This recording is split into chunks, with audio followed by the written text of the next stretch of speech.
Hi everyone, really pleasure to have you with us at this live event. Unfortunately, we were supposed to be in the classroom, but currently all the students down there are cutting up flooring that's been covered in fake blood, so they're down there working in that environment at the moment. So we've moved into this area to be able to host this live event with you guys. So thank you for joining us. I'd like to welcome you. If you can, it'd be really good if you could complete the little form at the bottom in the comment section. Just put your name and your location where you're coming from, and that'd be really, really great. So, first of all, I'd just like to kind of introduce who I am. My name is Ben Giles. I am the managing director of Ultima Cleaning, Ultima Environmental, and the Ultima Cleaning Academy. And we've been working in this environment and this industry for years and years and years. And it's a real pleasure to be able to share some of my insights and the things I've learned with you guys today. So the Ultima Cleaning is kind of based in West Wales. It's been a cleaning business, so I've kind of done that my whole life. But a little while ago, about 15 years ago, I decided to start the Ultima Cleaning Academy. And that was a training package to be able to train people with the knowledge that I've managed to build up over the years on how to become a crime scene cleaner, how to learn to clean crime scenes, and things that I've learned along the way. Those little nuggets that I want to pass on to people. Ultimate Environmental is also another company that we run, and that uses a network of people that we've trained to offer a national call-out service to the UK. So we currently have about 200 teams nationwide who work on our behalf, offering crime scene cleaning, cleaning up suicides, murders, road traffic accidents, collecting hypodermic needles, doing all the kind of gory stuff that we've been doing locally, but now we're doing this nationwide. And with that network, we've got a 2 hour call out anywhere in the UK. And we're always looking for people to join that network. It's been really great, actually, how the network has grown, how our customer base has grown. We've got some amazing customers from really little small independent businesses right the way through to large corporations and organizations. So, how on earth did I become a crime scene cleaner? How did it start? Well, many moons ago, maybe like yourself, I had a little cleaning business. I was doing window cleaning, office cleaning, and I was just felt like I was chasing all the pennies, making a few pounds per hour, competing with other people who were starting up.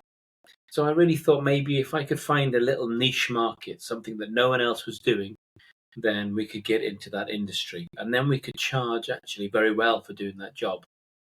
I didn't realize it would become what it has today, but it's been a real journey.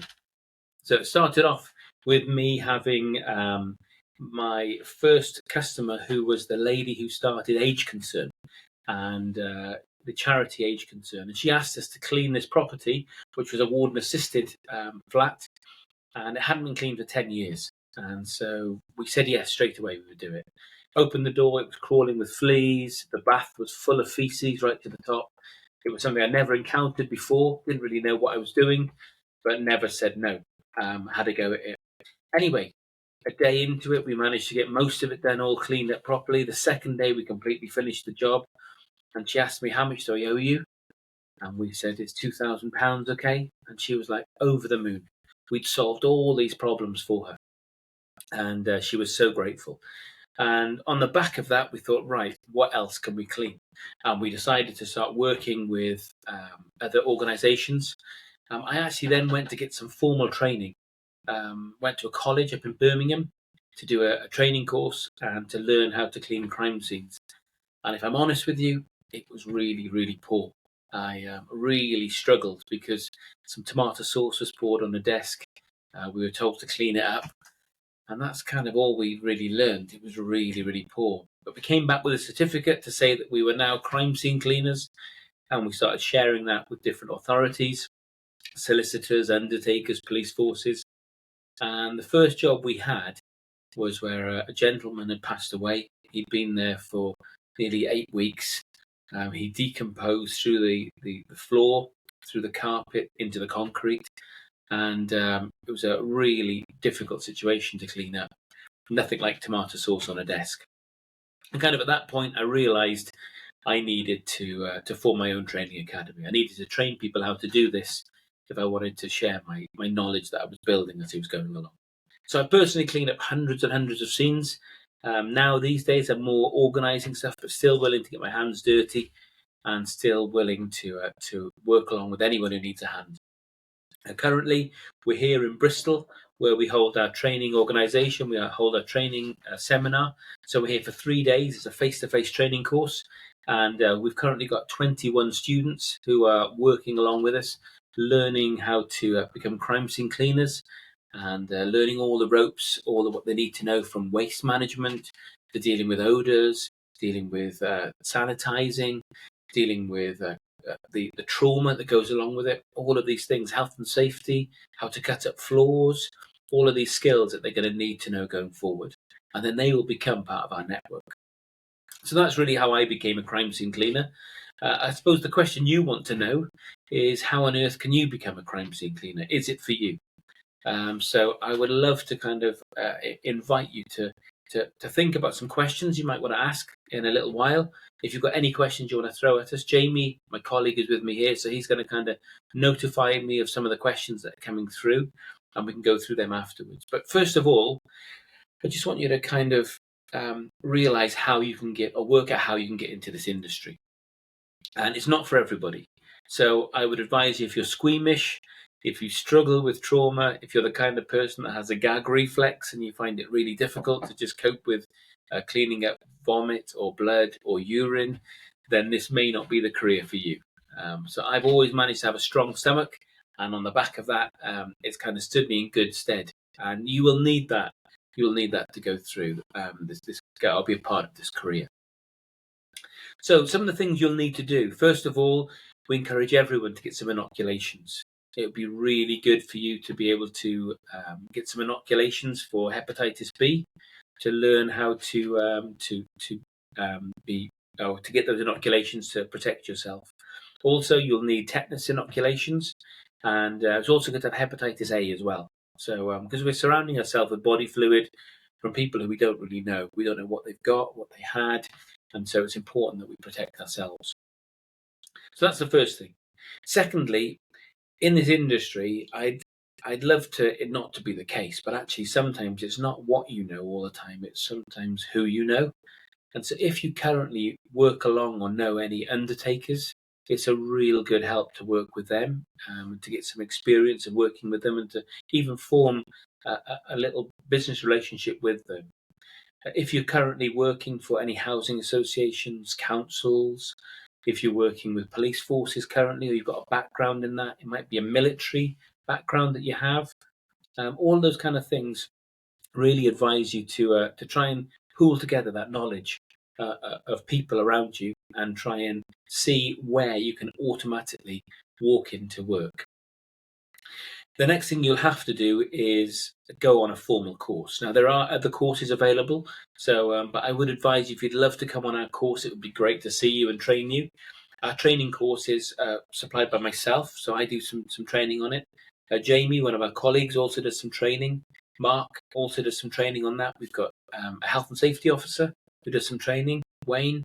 We've got another floor cutter, a carpenter, Tony, who does training. And then we've also got a guy called Paul, really good guy, who will train you also in cleaning road traffic accidents. And that's something that's changed very, very recently. So now we are cleaning most traffic accidents around the UK where a body has come out of a vehicle. And we're learning how to do that. You need to know what you need for your vehicle, how to set that up, what PPE you need to wear, all those kind of things. So formal training is really, really important. And also, the great thing about us as a network is that we can support you. So as part of your coming on our training course, as part of your fee, you also get a year's membership to our academy. And that means you get all the support from us. So you can phone us up, ask us, can you have some help with pricing a job? Can you have some help with carrying out some work? All those kind of questions are things that you need to know. To have that support there, I think, is invaluable. And it's worked really well for us. So we've got lots of members who have come on the course and have decided they're going to do their own thing. They're going to go and maybe sanitize certain buildings, or maybe private aircraft, or even we've got some members who are sanitizing shipping containers where they've had goods or people managed to break into them traveling overseas. and they just wanted that skill set to be able to do it, but they still get the support from us. The other thing that happens also with our network, which is quite unique, is that once you've done our training and you come on the course and you then get your inoculations, they're all in place, we'd ask you to get your waste carrier's license, so you'll be able to carry waste. And then we also ask you just to show us a copy of your insurance documents to make sure that you can carry out that work. So it's just a public liability insurance and an employer's liability. Once you have that, then we can actually physically pass you work. And that's a unique thing in our organisation. So we're currently passing out hundreds of thousands of pounds worth of work every single month to all of our network around the UK. And it's growing very, very rapidly. People are really happy with the support, the response, and the quality of work. So that's what I'd encourage you to do. We've also got, if you can't make the face-to-face training, we've also got online training, e-learning, if you'd like to do that. We've tried to make it as interactive as possible, and that interactive uh, situation is that we've made 360-degree videos. So you can either wear a headset and have a look around the rooms we're cleaning, or you can actually scroll around on your computer and have a look, or on your phone and have a look at the scenes as we're cleaning them. So that's quite an invaluable way to do the training as well if you can't get here personally. So those are the things you're going to need. You're also going to need a setup of kind of a little bit of equipment, and you will probably need a vehicle as well to do that. And we can discuss that. Any questions that you have around those, please fire them at us as well as we go through. So once you've got that, then you're going to need to do a little bit of marketing. We also help you with that as well. So on the training course, we go through how we, as this tiny little company that we're based in West Wales, where genuinely there's more sheep than people where we live, we managed to create a business which is a multi-million-pound business nationwide. And it's been testament to the training and the quality of what we do that actually we've got people on our course today. A guy called Kenneth on the course this week from Belgium came over on the course 2 years ago. His business has taken off. He's earning really good money, had loads and loads of work. Come back today for a refresher course. He's with us for 3 days, wants to know any updates, and he specifically wanted to learn how to clean road traffic accidents as well, which is why he's come on the course today, and he's here for the 3 days with us. So that's something that I would encourage you to do, is to try and get that training, get those inoculations, have a look at equipment, which will advise you as well. One thing about our training course, which I'm really proud of, is that it isn't a sales pitch. We are not trying to sell you stuff. We're just trying to give you what you need. And if you've already got the equipment that you need from other industries, so if any of you are involved in fire and flood restoration or cleaning in general currently, then you've probably got lots of equipment and you can walk straight into this. So we don't want you to spend lots of money buying equipment. We want to help you and advise you on how you can get set up rapidly and people working very, very quickly. So that's what you need to do. It would be lovely to see you here, to come on our course. It would be lovely to have you with us, or on an e-learning course to do that as well. So maybe we can just maybe answer some of your questions if you have any currently, and Jamie's going to just fend through those and give me a shout of what's going on. So Jamie, is there a current question? Yep, so Max asked a question. What is the basic equipment I would need to do sanitising? Okay, so just for sanitising. Okay, sanitising covers quite a few different aspects, but there's some things you need to know. So basic sanitising. If you're going to be sanitising hard surfaces, then you can get away with just a sprayer, so a 2.5 litre sprayer. We recommend using a product called Biotrol, which is what we use. So we have a solution for spraying, but we also have another product, which is a fogging solution to go in a ULV fogging machine. So it depends what you need to spray, need to sanitize. If it's hard surfaces, a spray will be fine. If it's not, if we're using large areas, then you may want to use a ULV machine and a fogging machine, and we can teach you about that on the course. There's a whole section based on that as well. Won't cost you a lot. You're looking at a couple of £100 for a really good fogging machine, or just about £20 to £30 for a really good sprayer. Your PPE also, you'll need to have that on as well, to dependent on where you're working. So your personal protective equipment, you'll need a really good mask. So we recommend an A1, P2 mask. And also you need a category 3 type 456 white suit to wear as well, along with your gloves and other equipment that you need as well when you're sanitizing. So that's all you're going to need to do. And it's a great business to get into. Next question. So Kirsty Hutchison, who's joining us tomorrow on day 3, says she can't wait to get started. So she's done the online training part first, and then come to do the practical. So she's looking forward to meet us tomorrow. Kirsty, it'd be a pleasure to meet you. So we had this on the last course, so we've only just really over the last maybe year started integrating the two courses. So people come on our 3-day training course face to face and go through everything with us, meet us, and work along with us. For those of you who want to do our online e-learning training, we offer you a confidence day where you can come on day 3 of the face-to-face training, which Kirsty's going to be here tomorrow. And we go through lots of practical work. So actually, it's a cool day. So we split the group into 4 teams. One of them will be learning how to operate fogging machines and work with fogging and go along with Jamie to do that. One of them will be with me, and we'll go through marketing, and we'll go through doing swab testing, how to test for bacteria levels, how to check for mold levels in certain areas, how to check for protein in surfaces, in body fluid, to see whether it is body fluid or not. One team will be with Mark, where we've got a lorry, and inside that lorry container we have a lounge, a bedroom, and a bathroom, all set up. And there's fake blood, fake real needles, fake blood, some fake skin, all that kind of stuff. You'll be cleaning up, cutting up mattresses, cutting up chairs, armchairs, carpeting, learning how to bag it up correctly to get rid of the waste, how to identify it. And then another thing that's been added recently is that another section of the team will be, so Kirsty, you'll be doing this tomorrow as well. You'll be with Paul outside. Maybe good to bring a coat because the weather's not brilliant, but you'll be outside learning how to clean up road traffic accidents. So you will be adding absorbent, sanitizing, collecting, and getting rid of waste that would normally be there after a serious road traffic accident. So it'll be lovely to see you, Kirsty. Thank you so much for tuning in today. Jamie? Okay, so we had a question in from LinkedIn. Does this line of business lend itself to the franchise model? Yeah, interesting, actually. It really does. So franchises, we could have easily franchised this business. The only trouble is, I personally don't like franchises. And the only reason for that is I'm not sure whether I would sign up to one myself.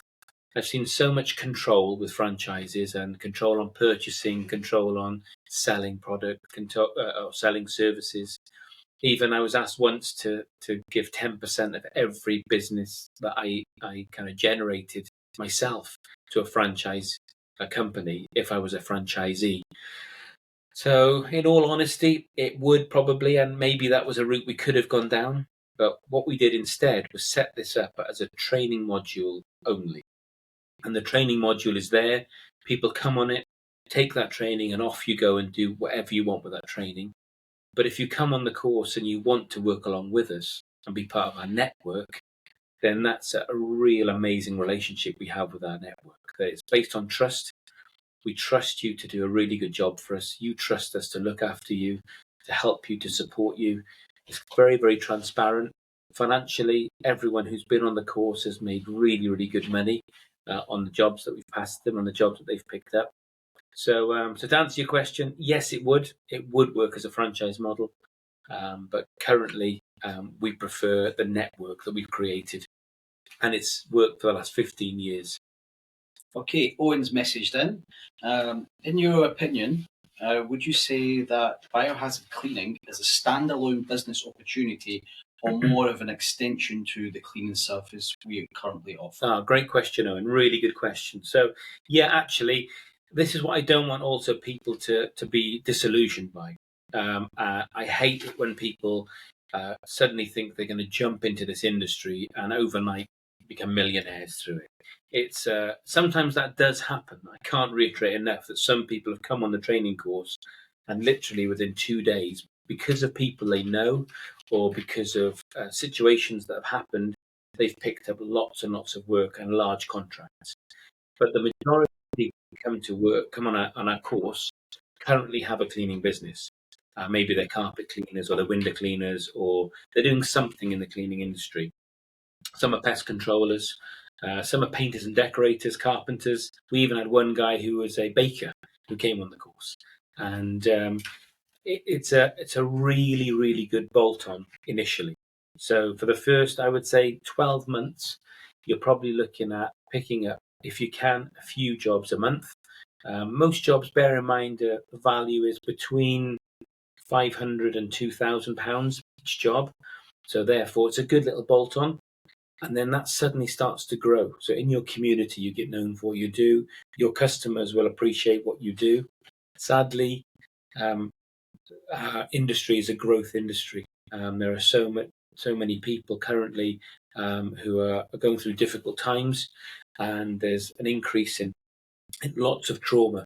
So we are in a growth industry, but it's a bolt on currently to what you're doing, and it will grow. It will grow. In fact, there's been some amazing success stories of our network, and we're very transparent with that as well.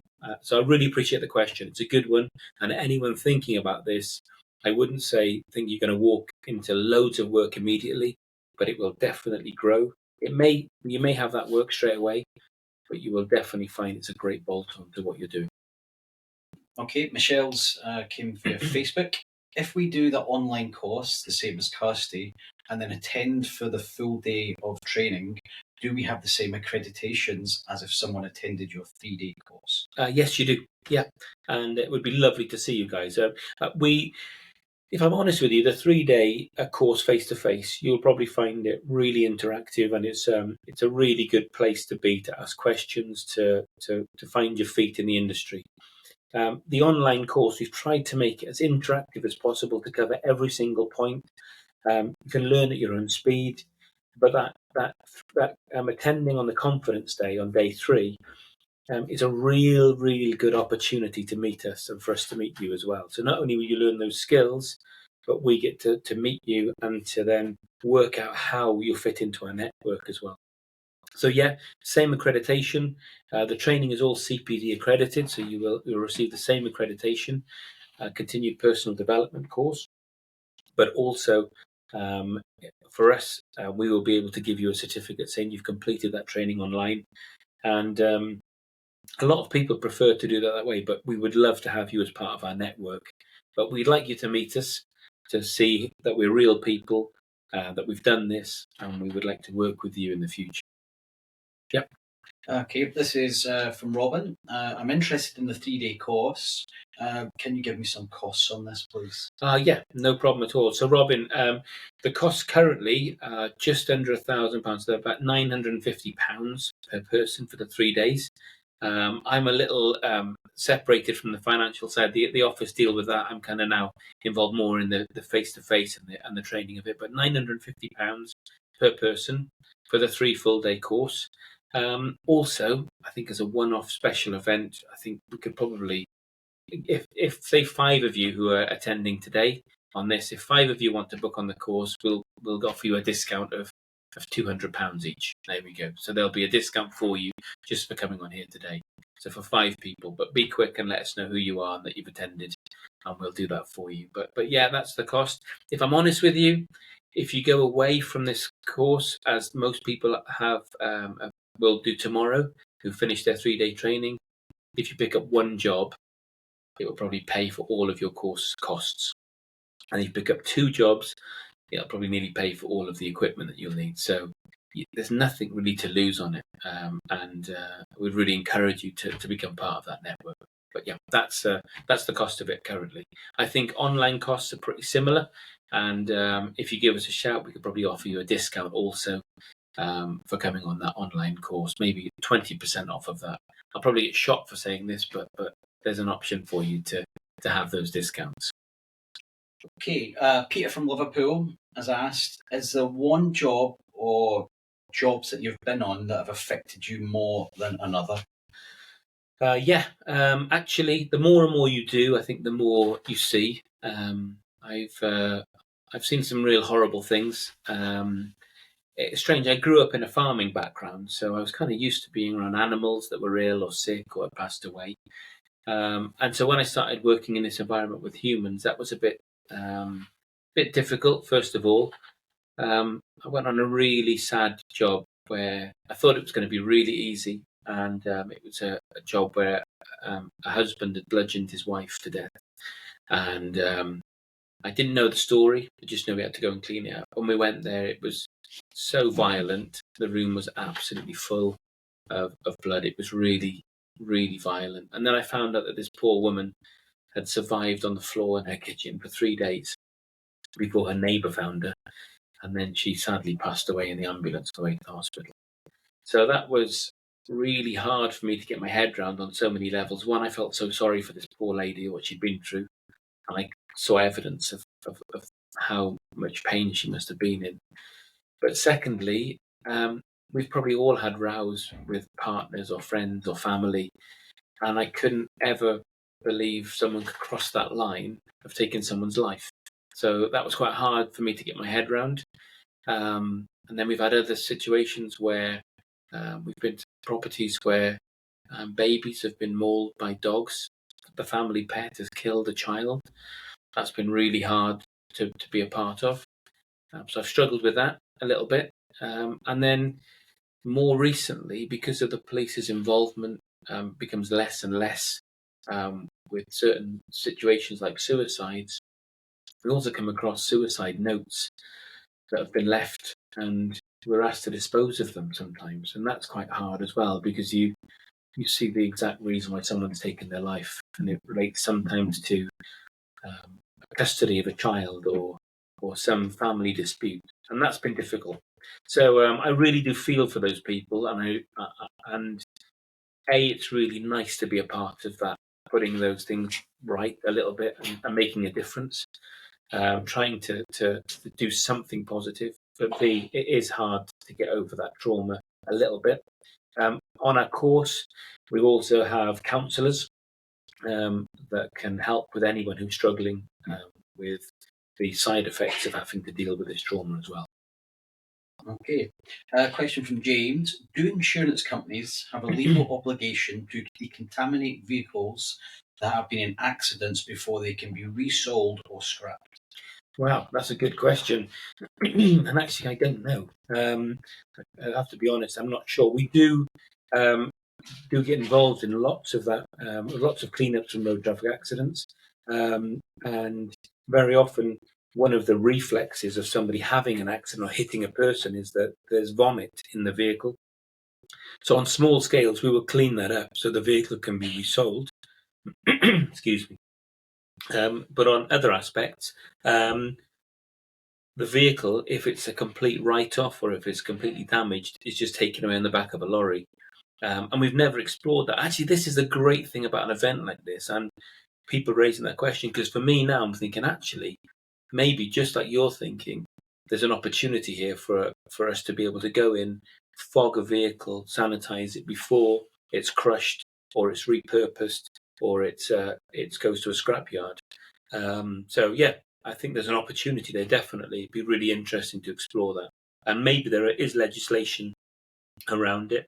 The only thing that may override that legislation is the fact that lots of viruses and bacteria only survive for so long.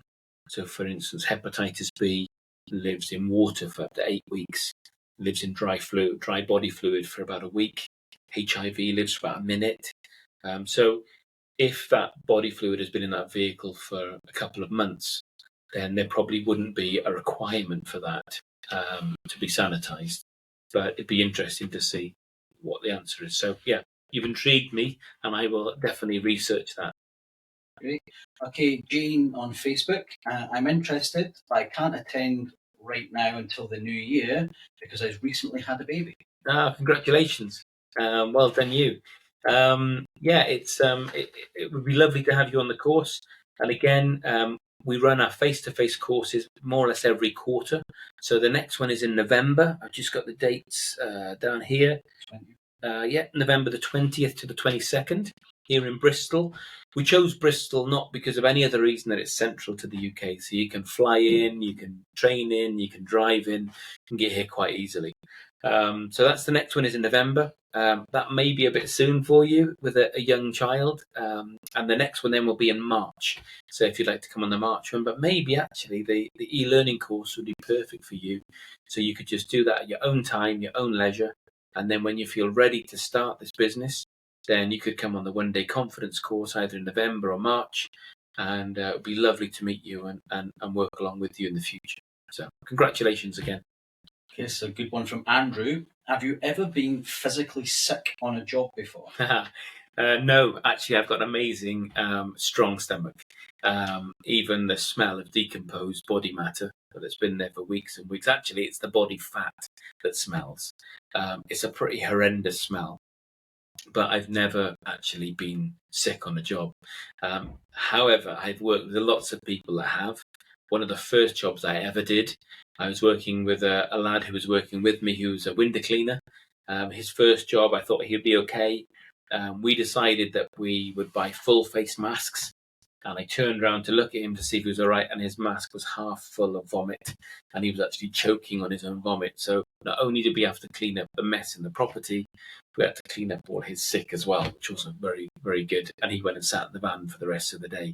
So yeah, no, I've never been sick on it. I managed to be okay with it. Got a strong stomach.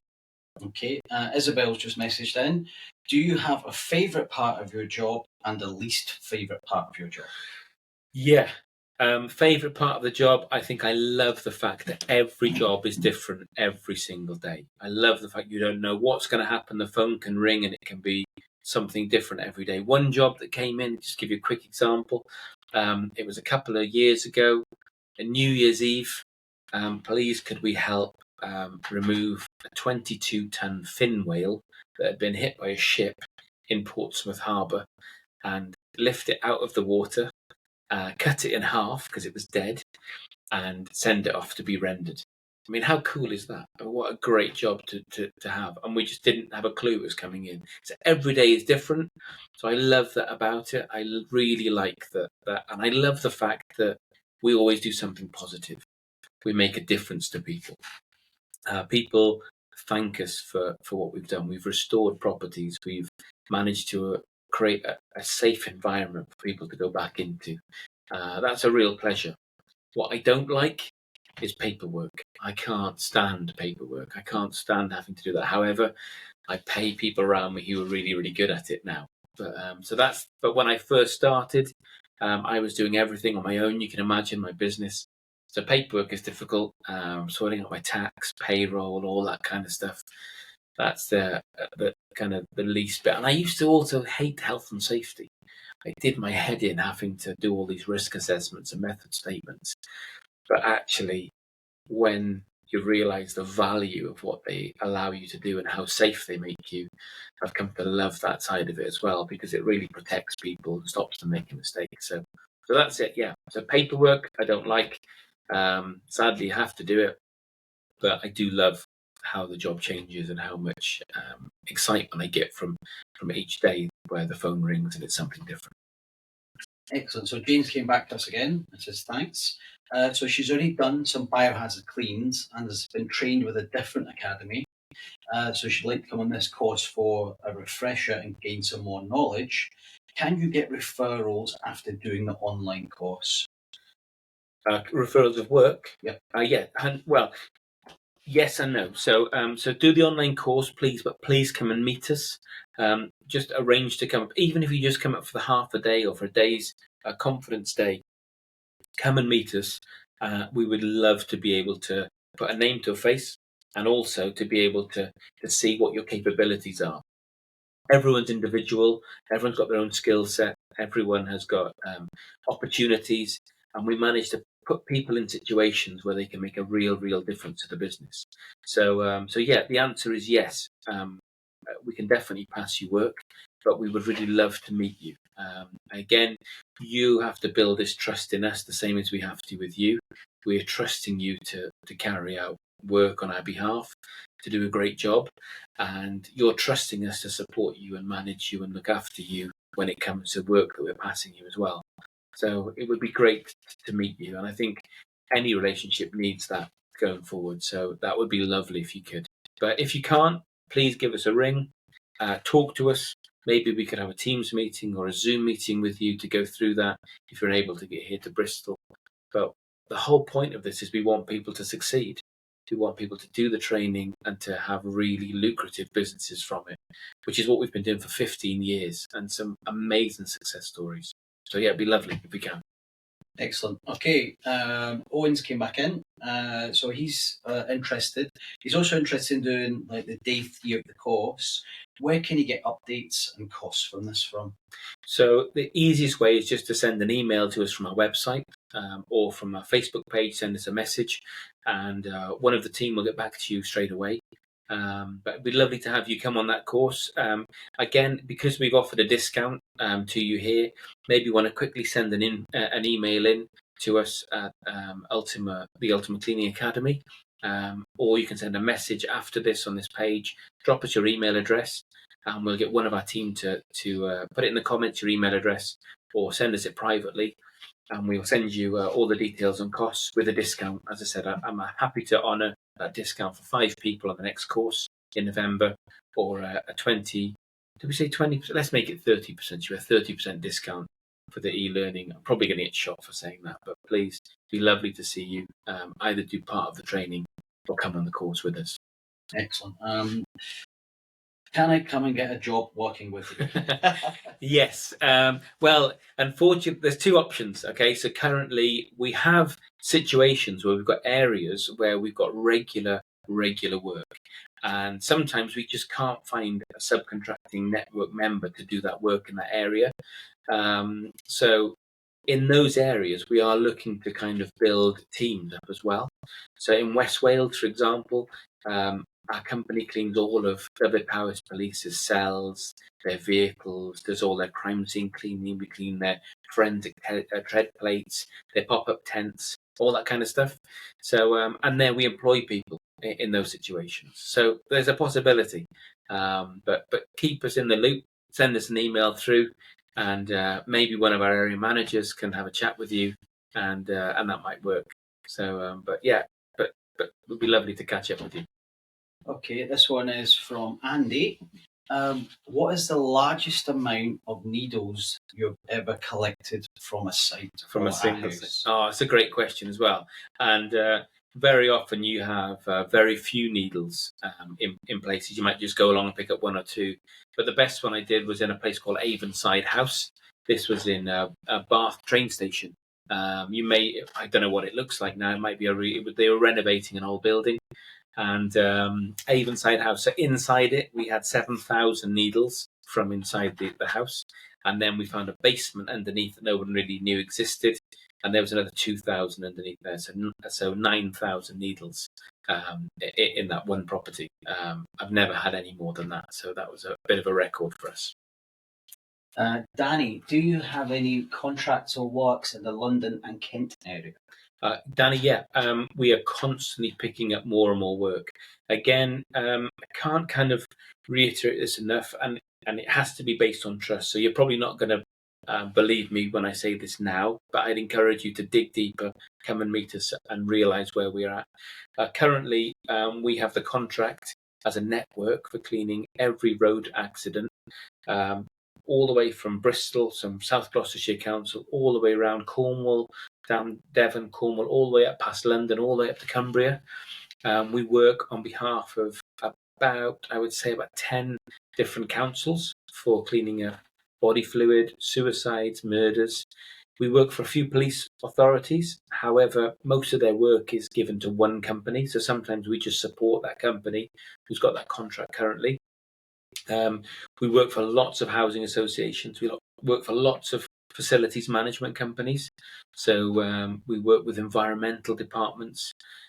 We collect animals on roadsides for other departments. I think it wouldn't be wrong of me to say we're currently carrying out probably between 15 and 20 to 25 biohazard jobs a day at the moment, and that increases sometimes to about 40 or 50. a day. So we've got plenty of work, and wherever you've got lots of chimney pots, lots of people, you get more and more of this happening. So we've got some great customers. We're looking to bolster our network constantly, to be able to supply the need or for the demand that's there. So again, please come and see us, come and meet us, make a phone call to either myself or Jamie or Mark, and we can talk through the opportunities that we have specifically in your area. But it's changing every day and increasing. Okay, from Laura, I can come and do the March course. Who shall I contact? Laura, it'd be lovely to see you in March. That would be great.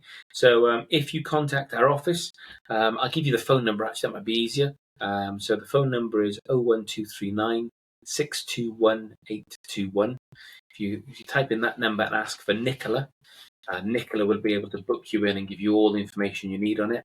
If you prefer to send us an email directly from our website or send us a message from Facebook or from Instagram, then we'll respond to you from that. But Nicola is fantastic in getting everyone prepped and booked in, and she can tell you where you can stay in Bristol, the accommodation. We've got some great rates for hotels as well if you want to stay up with us. If you can travel in, she'll tell you all the details about that as well. So yeah, be great. But Nicola's the person you need to speak to. James, how do you cost up a needle sweep? Cool. So James, this is random right the way across the UK. Okay, and it's we've had many companies who really undersell this service, and sometimes it's been to the detriment of the industry. We had one company who were offering needle picks in 3-bedroom houses for £25. It's just totally ridiculous. But they were trying to bolt it onto another service they were offering to put site services on the building and lock the building up and put shutters on it and things.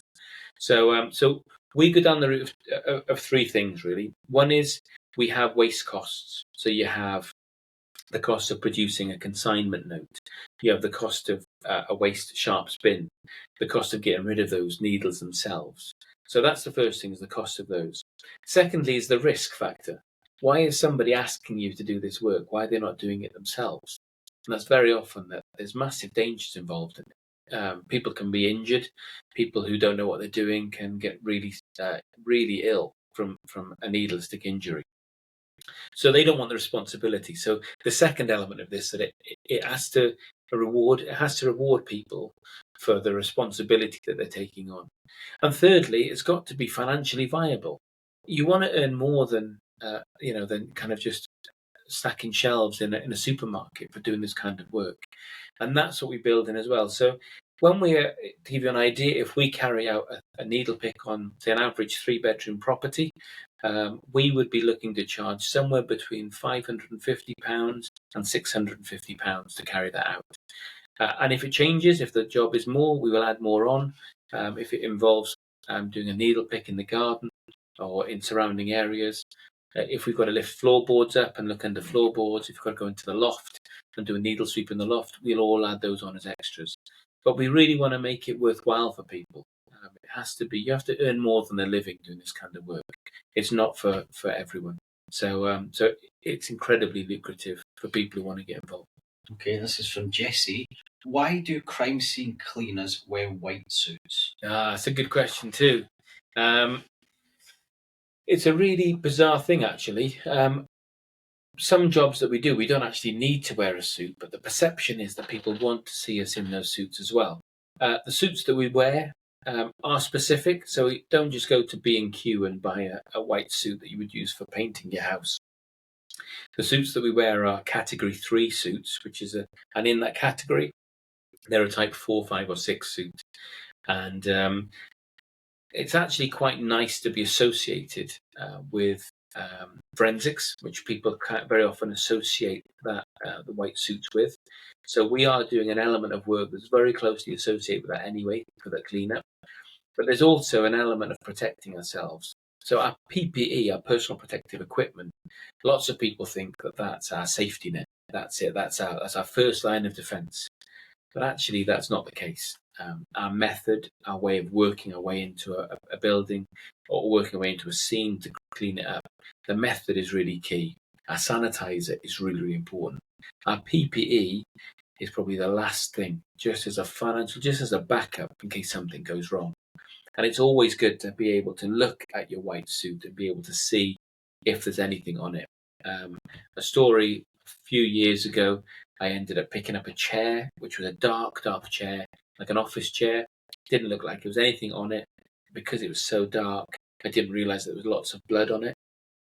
And I ended up looking down and I had blood on my suit, and then realized I'd touched this chair with blood on my gloves, and so that had gone onto my suit. It allowed me to stop, go back, take one pair of gloves off, take my suit off, gather my thoughts, and put my method back into place how it should have been, and then work my way into the scene again. So that's always handy to have a white suit to be able to see anything that's on it at the time as well. Perfect. Okay, this one's from Michael. He says, I'm currently a pest controller. Would this course be a good bolt-on to what I'm doing? Oh yeah, Michael, definitely. We've got quite a few pest controllers actually come on the course. They do pick and choose jobs that they do, and because sometimes pest control is quite lucrative as well. You know, I know lots of pest controllers in the wasp season who can make really good money just from doing a few wasp nests each day. So, but as what we do, there's an element of pest control on that as well. So most times we go into a scene where there's been a decomposition, where the body's been there a little while. We have maggots, we have flies, we have sometimes skin beetles if the body's been outside or it's been there a while. So we have to deal with all of these infestations as well. So you've already got those key skills to deal with that, and you're well placed. You've probably dealt with lots of decomposing animals and things like that, rodents and the like. So yeah, it would be a great bolt-on to what you're doing. Also, you've probably got lots of equipment already that you wouldn't need to invest in. So you'll be wearing an A1P2 mask to use your chemicals. That's perfect for what we need for us. You'll probably already have white suits to wear. You'll probably already have a nice big Gloria stainless steel sprayer. Perfect. You won't have to buy anything like that because you already got it. So yeah, it would be a really easy bolt-on to what you're doing. Okay. Susan, what is the strangest place you've ever worked in? Whoa, strangest place. Do you mean country or do you mean county? So the strangest place. I suppose it's a weird question, really. I think one I've worked in properties where people have hung themselves in lofts, and then you've got the fallout right the way through the house. So that's been a bit of a weird one. We had one job in London where a gentleman was a lift engineer, put his arm inside the lift, and the lift came up and took his arm off, and his arm fell down into the bottom of the lift. He went to hospital, so we had to go in and get his arm out. So that's quite a strange place to be, right down in a lift shaft with somebody's trying to recover somebody's body parts. That was a bit of a weird one. I've worked on some houses which have been scenes where there's been quite large-scale things happen. So, for instance, April Jones, the little girl who sadly was killed by Mark Bridger, worked on her on the property where her body was, or where her body fluid was found. That was quite a weird place to be, seeing as of what's gone on in that house. It's actually been knocked down now. The house doesn't exist anymore. But I've worked in a few, lots of different places. So I hope that answers your question. It's a bit of a weird one, but yeah, that's probably as best as I can answer. Okay, here's one from Gavin. If you weren't a crime scene cleaner, what do you think you would do? Oh, I think I'd be a professional model. I think I've got the looks. No chance. What would I be doing? I really, really love farming. So I love looking after animals. I love being outside. So I think I would probably be doing something like that. Be looking after livestock somewhere. That's probably what I'd end up be doing. Just because I've got a passion for it. But cleaning is also a really good thing, and I love doing it as well. So yeah, that's probably what I would end up be doing. Be farming, following on from my parents as well, because that's what they did. Okay, Lindsay's messaged in and asked how long would it take if you were doing a body decomp removal I know that the room size would make a difference, but is there an average time? Yeah, that's a good question. Actually, the room size doesn't really make a difference. It just depends what's happened to the body and the saturation levels. So very often, so again, when I said before about body fat, it's body fat that smells, and that's what creates all the issues. So if you go into a property where some poor old lady who's been, in their 90s, who weighs 5 or 6 stone, has passed away, there's very little to clean up. It's still a decomposition, but very little to clean up. However, if you've got somebody who's maybe 25 stone and they've passed away, then the fallout from that is a different story. So worst case scenario, if somebody's decomposed, they're a large person, they've decomposed on a bed or a mattress or on a sofa or an armchair or on the floor, you've got to just work your way in and down through that waste.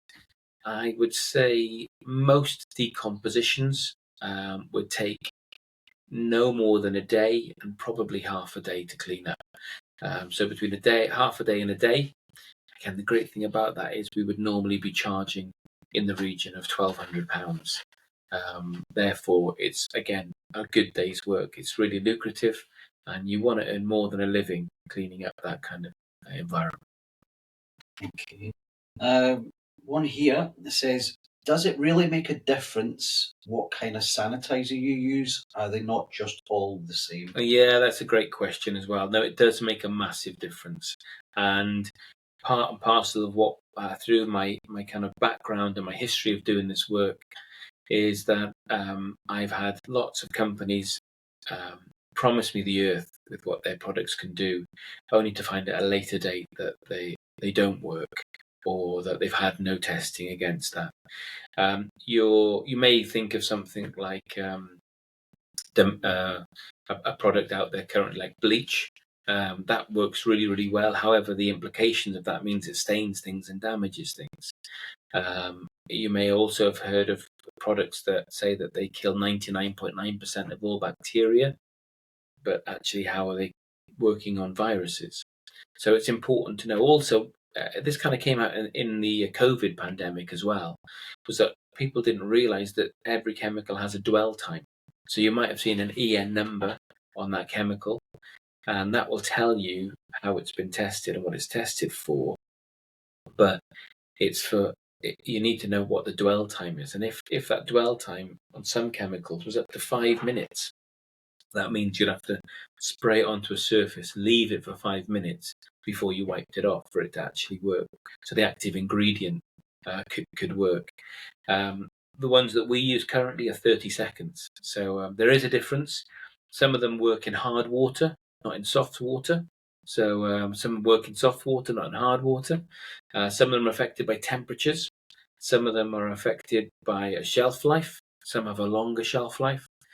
Some are great cleaners, but terrible sanitizers. Some are great sanitizers, and poor cleaners. So it's finding the right combination. Again, it's not a coincidence that over years and years of being in this industry, we are using a product now that is really, really fantastic. But if a better one comes out, we will move and change to that as well. So yeah, good question. Okay, last couple of questions before we come off. Adam's asked, do you do much work with the police? Yeah, Adam's a great question. Yes, we do. So locally, what happens with police forces is you'll probably know this as well, or you may want to know it, but they put tenders out for all of their work. So they have decontamination tenders. Sometimes these tenders are worth millions of pounds, and you have to be a certain size of company to work with them and to qualify for that work. Other times, you just have to have they won't subcontract that work out. It has to be given to a company that are employing. So employing staff only. Sometimes it's tied up in a historic contract that's been there for years and years. So for us, there's two things we do. One is we work for our local police authority. We've got a great relationship with them and work really hard. Nationally, we do lots of ad hoc work for police forces. Through the COVID pandemic, we were sanitising police vehicles all over the country for them. And yeah, we can just get calls come in from any police force to work with them. But actually, contractual contracts, contractual basis contracts where it's for cells, vehicles, crime scenes that they're in charge of. It's all done through a tendering process, and we do tender for those and win those as well. Okay, last one from Isabel. How many people do you think you've roughly trained over the years? Oh, good question, Isabel. That's a great question. I would say we've trained probably in excess of 3,000 people over the period of time doing it, and those have been people who work directly for us, people from abroad. We've had people come on the course from Nigeria, from India, from Belgium, from France, all over the place. Australia have flown in to do our training course. Locally, internationally in the UK, we've trained people in Ireland, England, Scotland, and Wales. So I think it's probably in excess of 3,000. We also offer bespoke training as well. So say if you've got a company that just needs an element of it, you want 10 people trained to do one aspect of work, we also do that as well. So that's been quite cool, working for the likes of BAE, teaching their guys how to sanitize submarines up in Barrow-in-Furness, or when we've been working with building companies who want needle picks for their staff and things like that. So yeah, over 3,000. It's been a real pleasure, though, to share that knowledge with them. And Perfect. I think that's us. Everyone's a couple of smiley faces and waves. Thoroughly enjoyed this hour. Thanks for your time.